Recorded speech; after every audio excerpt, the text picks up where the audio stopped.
Hey guys, welcome back to another Toon update. This week, as always, we'll be covering everything Newcastle related that's happened over the past week, the Man United game, our Everton match postponement, and everything else. Lots to cover today, so let's get straight into it, and I hope you enjoy the video. So first up, let's talk about Christmas wishes. So for Christmas Day, there were some nice warm wishes from the club to the fan base. First up, it was Newcastle United's board member, Jamie Rubin. He thanked us fans for our continued support since the arrival of the new owners, and he recognised the difficulties the team has gone through even after their arrival. He said that he knows at times everything has been hard, but better days are coming, so fingers crossed he's right there. Amanda Staveley and Mehrdad Gadusi, they also shared a really nice sincere video, just again thanking us fans for our support. I think my favourite Christmas video wish of all was Eddie Howe's video. Overall, I think I'd just forgotten how nice it feels to have a connection between the owners, the management and the fans again. I think it's the little touches like this that really do go a long way. Next up, let's focus on Eddie Howe updates. So, at the start of the week, Howe made a formal complaint to the Premier League over the standard of officiating in our last 3 games after a series of controversial decisions that did go against us. We've had to deal with questionable decisions.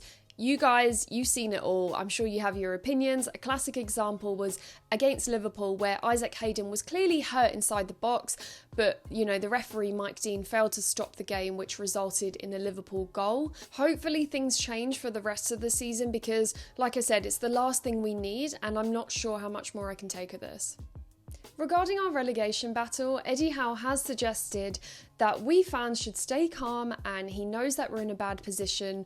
The teams out of the relegation zone are 3 points above us and have had several postponements too. But he has told the squad that they do have control over the situation and they are the ones who need to make the big step while being mentally prepared for the worst.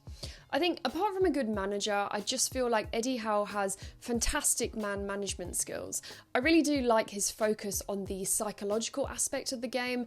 I feel many seem to just overlook this area, but I do think it's just as important as being skilled with the ball. Yes, we could be heading for a relegation scrap, but at least the whole fan base can truly back a manager like Eddie Howe to do everything he can to help us steer clear.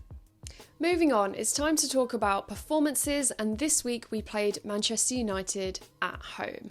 We last played Man United actually in September, and that was the match where Cristiano Ronaldo made his debut. Do you remember? He scored a brace. We lost the game 4-1 at Old Trafford. Bad times. So now at St James's Park, I have to say that I did actually fear the worst. I predicted 3-1 or 2-1, but I was pleasantly surprised with our turnout. I think we deserved the 3 points, and a 1-1 draw was an unfair result for Newcastle. Everyone watching the match would agree with that. We should have won the game. We battled really hard from start to end, but we were stopped by a brilliant David De Gea save. The first 10 minutes of the game were superb on our part. We took the early lead thanks to that wonder goal from Alan St-Maximin. Oh my word. We were playing so well on the counter-attack. We pressed for a second goal. Callum Wilson actually scored, but then it was disallowed for offside, but we still went into the break 1-0 up. Then it was on the 70th minute, Cavani hit a lucky rebound to score a painful equaliser. I think what was surprising for me was that even though we conceded, we still went on the attack, and we could have actually scored the second, but De Gea, yet again, he just saved Man United after a brilliant strike from Miguel Almiron. I think this is a draw that shows we can achieve big things. I think this match probably showed actually our best performance all season, for sure. Great stuff once again from Joe Linton, rejuvenated, transformed under Eddie Howe. I loved what I saw from him. Howe's style has evidently influenced the squad, and if we can keep playing like this, I do think we can give it our best shot at escaping relegation. What do you guys think about our performance against Man United? Comment below and let me know. We deserve to win, no doubt about it. Next up, transfer talk. So the transfer window is nearly open. The buzz is through the roof. Will a new centre-back arrive? Is Kieran Trippier heading to Tyneside? Well, we don't know yet. So let's talk about the latest reports. So first up, a new centre-back could indeed be looking for a possible move to Tyneside. and it's none other than Croatian defender from Marseille, you probably know who I'm going to say, Duje Caleta-Car. I feel like he'd be perfect for our squad. He has experience playing at a high level, he's played with his national team regularly. Why not make the move for him? Now, the next rumour could be shocking, but former Manchester United and Watford striker Odion Ighalo is on Newcastle's shortlist. And he has been informed by his club El Shabab of Newcastle's interest. He said that he's open to a return to England. I think he's a risky signing. Yes, he's a top goal scorer for the Saudi League, but age isn't really on his side. He is 32 years old. But on the other hand, having a variety of strikers to choose from, it would be a luxury that we're not used to.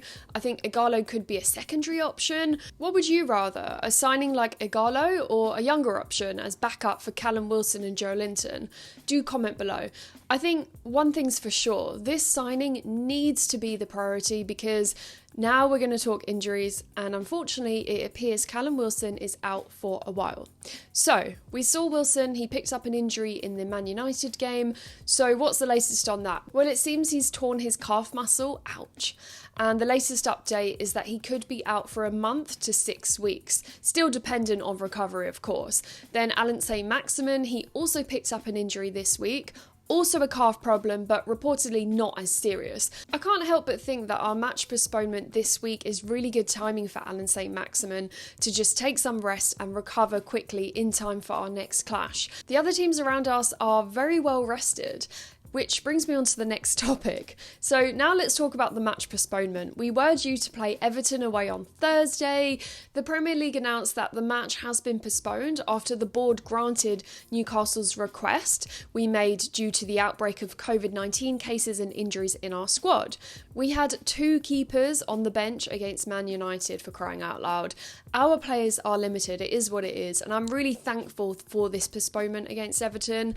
I think Gary Neville, he caused quite a stir tweeting this. Pretty controversial viewpoint really, given that Man United had 16 days off due to COVID cases and Newcastle have played all throughout the festive period without any postponements at all. Now that we're requesting a match to get called off because of COVID cases and injuries, it's absolutely ludicrous to question our right here. A club is only allowed to rotate among the 25 players that they registered at the start of the season. If that number goes below 13, every club has the right to call off games. Adding players from the youth is optional. These are the Premier League rules. What are your thoughts on the outcry from our match postponement? Do comment below and let me know. There seems to be a lot of talk of it on Twitter. Well, there you have it, my weekly Newcastle update. I hope you've had a wonderful Christmas and you're well rested and you're safe. This is my last weekly review of the year, so I wish all of you a very happy new year. 2022 will have better things for us, I just know it. Let me know your thoughts on today's talking points. Who are you hoping to sign now the transfer window is here? How do you think we're going to manage without Callum Wilson? Do you even expect the game against Southampton this Sunday to go ahead? I don't think it will. This video was brought to you by kitbag.com. Do check out their Newcastle collection on the link below. As usual, I've also left you a discount code. Subscribe to my channel for more football content and I'll see you in the next video, guys. Thanks again for watching. Bye!